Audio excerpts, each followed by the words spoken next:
Finding an Agent in Manhattan, New York in 1986. I spent a month in Manhattan doing shows to attract the music agent, James Adams, from William Morris Agency. It was a warm evening when I first played a show at the Back Fence in Greenwich Village, Manhattan. I was warned at the border when I came into USA that I could not play shows for money when I was in New York, so my shows were free. When I got to the Back Fence in Greenwich Village, the front was open to a large patio and the club was buzzing with the vibrant energy of live music. The reception was great and the crowd was appreciating the music. I also dropped by the Speak and played a few times. I had heard that Bob Dylan played there in his early days, so it was pretty special for me. During the day, I would scout out some of the clubs that James had given his secretary to pass on to me, and in the evenings, I would play the shows at these clubs in Greenwich Village and Soho.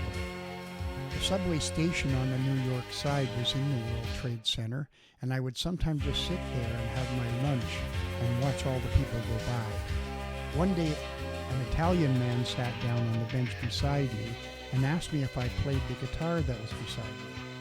I said, yes, I play music at several clubs in the village.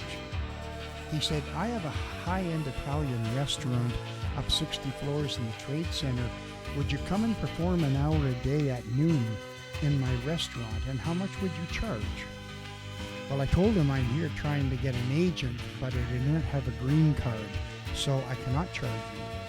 So he asked if I would do it for a meal each day, and we agreed that I would perform from noon till 1 and could eat whatever I wanted from his menu after I finished. So that became a daily routine, and I had some of the greatest meals I've ever consumed. I had an apartment in Jersey City that Philip, James Adams' secretary, had set up for me. Every night I would take the PATH subway from the World Trade Center to Journal Square in Jersey and walk back to my apartment about 3 blocks away. This was 1986, and it was a shock to me after leaving Toronto, Canada.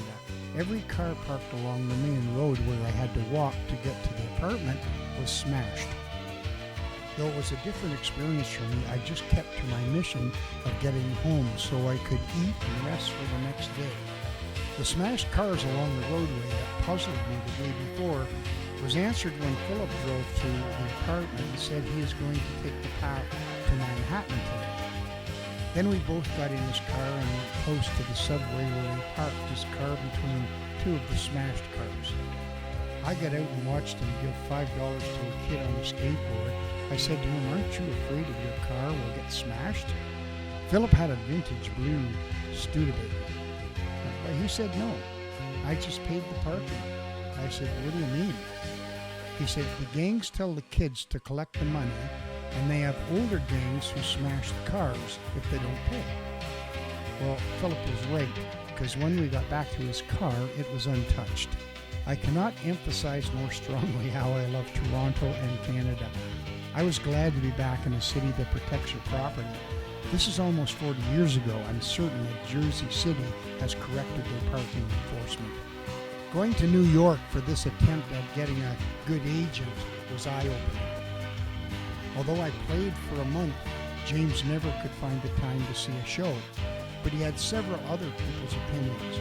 He advised me to see his agent in Canada, Bernie Fiedler, and he offered me a gig writing commercials in Atlantic City. Even though I turned that down, it just shows you with a little persistence, you can go a long way.